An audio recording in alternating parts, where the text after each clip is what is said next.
అస్సలాముఅలైకుం వరహమతుల్లాహి వబర్కాతు.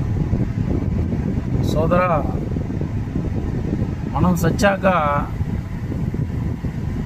మనకంటూ కబ్రస్థాన్లో ఒక చోటు కావాలనుకోవడము, మరియు గుసుల్ స్నానం చేయించాలా, కఫన్ కట్టాలా, జనాజా నమాజ్ చదివించాలా,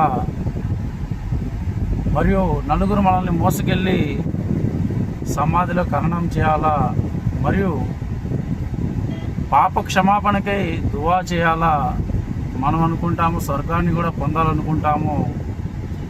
ఇవన్నీ సరే, ఇవన్నీ మరణం తర్వాత జరిగే విషయాలు. అసలు ముందుగా వీటన్నిటికీ క్వాలిఫికేషన్ మన దగ్గర ఉందా? మనం ఇవాళ బ్రతికుండంగా ముసల్మాన్గా జీవిస్తున్నామా? అసలు మనం చూస్తే ముస్లిం అనేవాడు గుర్తొస్తున్నాడా? ముసల్మాన్లా కనిపిస్తున్నామా? ముసల్మాన్ యొక్క ఆచరణ మన దగ్గర ఉందా? మరి సచ్చిన తర్వాత ఇవన్నీ ఏందిరా?